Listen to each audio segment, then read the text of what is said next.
Continuamos con los temas y personajes de esta mañana. Democracia Sí es una de las organizaciones políticas que obtuvo resultados favorables en la elección del pasado domingo. Consolidó un caudal de apoyo en costa, sierra y en la región amazónica. Veamos. Democracia Sí se autocataloga como la primera fuerza política emergente del país, luego de los resultados alcanzados en la elección de este domingo 24 de marzo. La agrupación apunta a confirmar resultados favorables en 28 alcaldías del Ecuador, localizadas en Esmeraldas, Sucumbíos, Napo, Manabí, Santo Domingo, Cotopaxi, Tungurahua, Chimborazo, Santa Elena, Guayas, Cañar, Morona, Azuay y Zamora Chinchipe.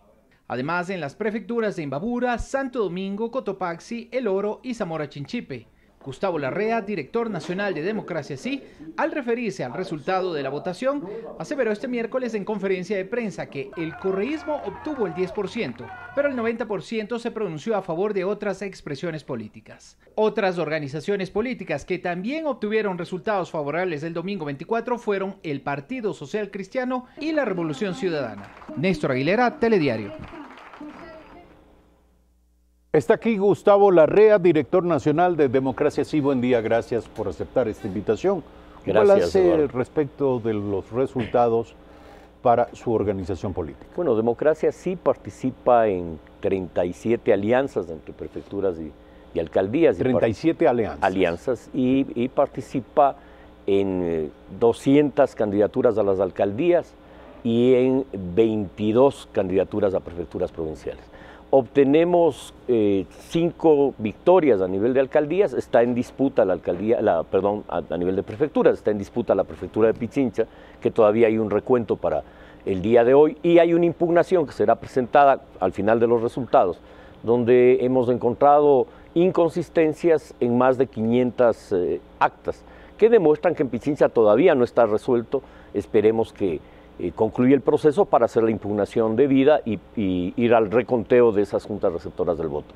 En cuanto a las alcaldías, nosotros obtenemos hasta el día de ayer, precisamente 28 alcaldías, hasta el día de anteayer, y el día de ayer se han sumado 5 alcaldías más, sumando 33 alcaldías, en las que Democracia Sí gana en 25 con dirigentes de nuestra organización y en 8 apoyando aliados de la tendencia de centro-izquierda. Usted habla de 37 alianzas. ¿Quiénes son los actores de estas alianzas, las contrapartidas? La tendencia de centroizquierda, izquierda democrática, el Movimiento País, Centro Democrático, Pachacuti, básicamente. ¿Y cuál es la amalgama de estas alianzas? ¿Qué es lo que une a todos estos actores? Básicamente impulsar en cuanto a las prefecturas, no solo la obra pública de las prefecturas, sino poner acento en el desarrollo económico, agropecuario, agroindustrial, que hace falta que las prefecturas asuman esa competencia, aunque la Constitución les da, pero que la mayoría de provincias no las han asumido. Hay provincias que son la excepción, como la provincia de Imbabura y la de Guayas, que iniciaron procesos de apoyo a la producción agropecuaria. Pero creo que las competencias en cuanto al desarrollo económico, a fomentar la producción y el empleo, son competencias que deben ser asumidas por las prefecturas. Y ahí hay acuerdos claros con esos aliados.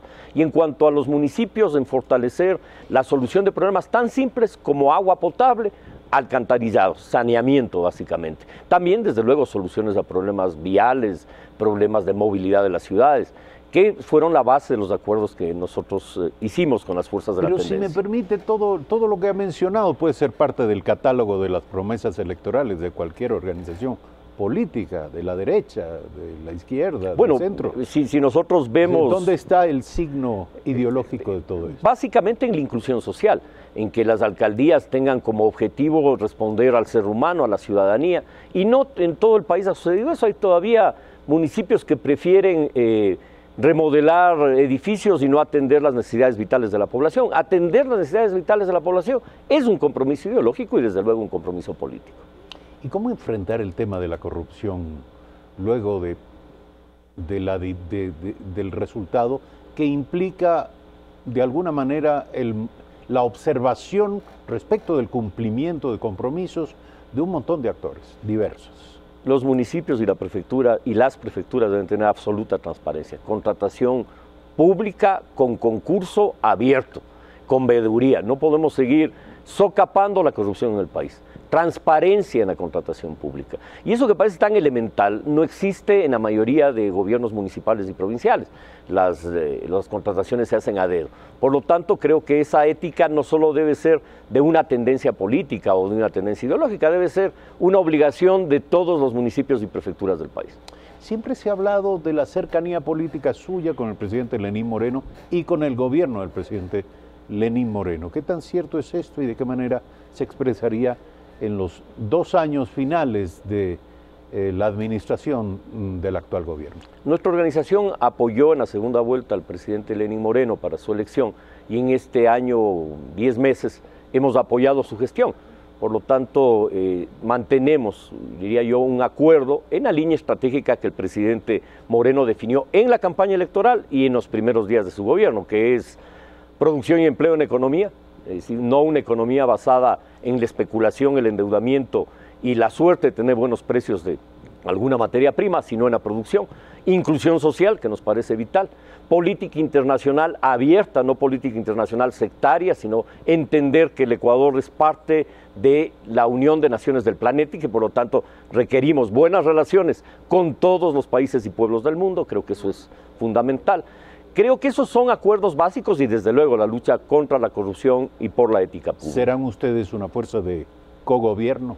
No hemos conversado sobre ese tema, sin embargo nosotros creemos que es necesario en estos próximos 2 años de gobierno un acuerdo nacional, un gobierno de unidad nacional y que el gobierno así lo ha planteado, el propio presidente lo ha hecho de manera reiterada y creo que este es un buen momento por el cambio de relación de fuerzas a que la etapa final del gobierno del presidente se consolide lo que se ha venido planteando. Solucionar la crisis económica, inclusión social y nosotros seguiremos desde luego apoyando esa gestión. ¿Cuál es el gran adversario de Democracia Sí?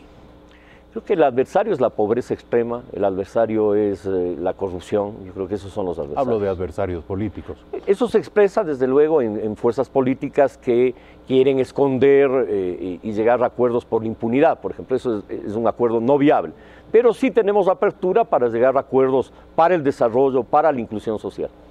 Por ejemplo, en el caso de la elección de alcalde de la ciudad de Guayaquil, o alcaldesa, que así terminó siendo, ustedes se colocaron en la otra orilla, en la de Jimmy Jairala. ¿Esto implica que ustedes serán una fuerza antagónica al Partido Social Cristiano? A ver, nosotros tenemos discrepancias con el Partido Social Cristiano, desde luego, no en la magnitud que tú planteas, porque creemos que la nueva alcaldesa de Guayaquil tiene la posibilidad de hacer una gestión en la alcaldía y lo que haga bien hay que respaldarle, pero sí hace falta en Guayaquil que el modelo exitoso no solo sea para 180 manzanas, que el modelo exitoso vaya a los barrios marginales, que Guayaquil solucione los problemas de agua potable, de alcantarillado, que solucione los problemas que sufre la gente en la vialidad en los barrios populares. Creo que el modelo debe ser un modelo incluyente en todo el país y por lo tanto nosotros desde el concejal de Centro Democrático, Democracia Sí, que va a cumplir funciones en la próxima alcaldía, lucharemos por eso, presionaremos por eso, pero no haremos una oposición ciega ni boba. No creemos que el país requiere ese tipo de acción política. Creemos que hay que actuar con madurez, con sensatez, apoyar las cosas positivas y no hacer obstruccionismo a nadie. ¿Qué clase de acción política requiere el país?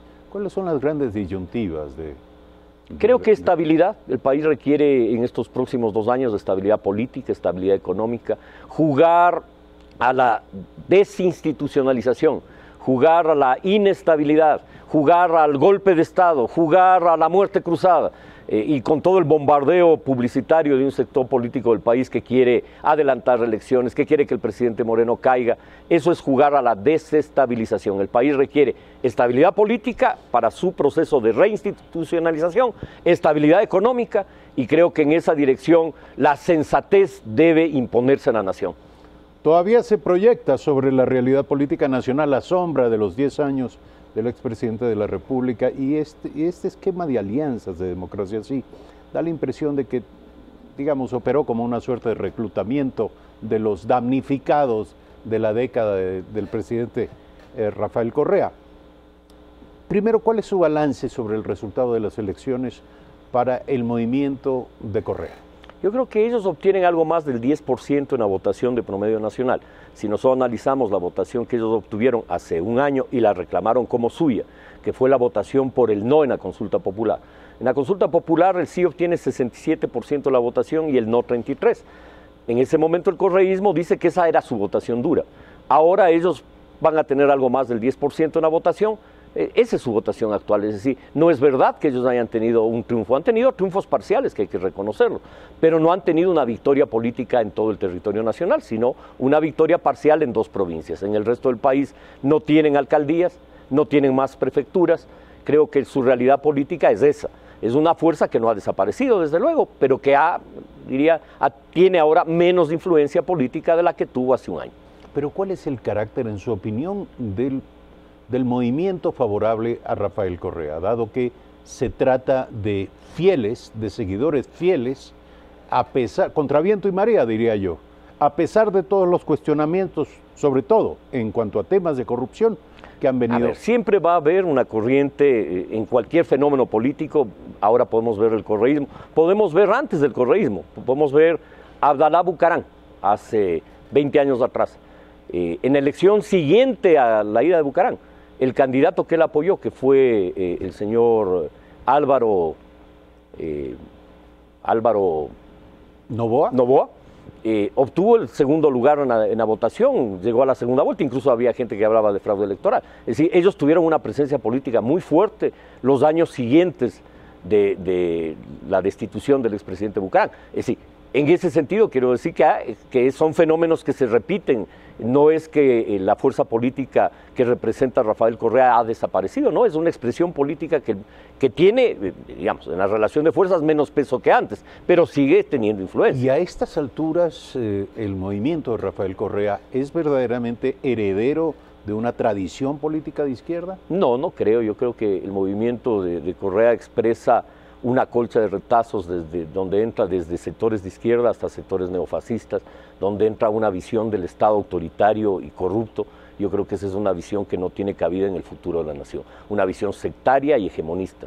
En el país tiene cabida una visión amplia, de brazos abiertos, generosa, de unidad nacional. Y creo que en ese sentido ellos salen derrotados. Tú dijiste algo que me preocupó, una suerte de alianzas con los damnificados. No. La tendencia de centro-izquierda es mayoritaria en el país, no se coman el cuento que la derecha es mayoritaria. Veamos los resultados. En alcaldías, en las capitales de provincia, la tendencia tiene 15 capitales de provincia. En alcaldías la tendencia tiene mayoría absoluta, la derecha logra cerca de 75 alcaldías, 74, 76, están en disputa 2. Es decir, la tendencia progresista del país ganó las elecciones ampliamente. 2 preguntas finales. El Consejo de Participación Ciudadana y Control Social, al parecer, no será dominado por representantes del expresidente Rafael Correa. ¿Esto qué puede significar y cuál es el parecer de Democracia Sí respecto de la propuesta de desaparición de este organismo? A ver, el Consejo como tal tiene un candado constitucional y legal, que es que el Consejo actual eligió, nominó, resolvió concursos para los organismos del Estado, para integrar los organismos del Estado. Por lo tanto, este Consejo que nombrado ahora no tiene esa facultad. Mantiene la facultad de ¿No puede revisar en ningún aspecto lo resuelto? Es decir, podría eventualmente revisar, pero hay un candado constitucional que tiene que ser revisado por la Corte Constitucional. Por lo tanto, ahí tienes una limitación a cualquier acción del próximo Consejo. Sin embargo, hay una tendencia mayoritaria en el país que creemos que la designación de autoridades debe pasar a la Asamblea Nacional. Y creo que es indispensable una reforma constitucional en este sentido, porque además es un clamor nacional, no es simplemente una corriente de opinión, es una corriente que no solo la opinión de un sector, sino la opinión de la mayoría de ciudadanos. ¿Pero qué opina Gustavo Larrea? Yo opino yo creo que el Consejo debe mantener funciones de control de la corrupción fundamentalmente y no en la designación de autoridades. Ese es mi parecer. Pero la participación ciudadana debe convertirse en una actividad del Estado, es decir, ir contra su propia naturaleza, dejar de ser ciudadana para pasar a inscribirse dentro de una estructura. Yo creo que ese fue un invento errado, es decir, que ha demostrado que estos concursos que se suponían a ser absolutamente transparentes en el pasado, me refiero en los últimos 10 años del correísmo, no fueron así, fueron concursos a dedo. se escogió funcionarios afines al régimen de turno y creo que terminó siendo un instrumento del régimen.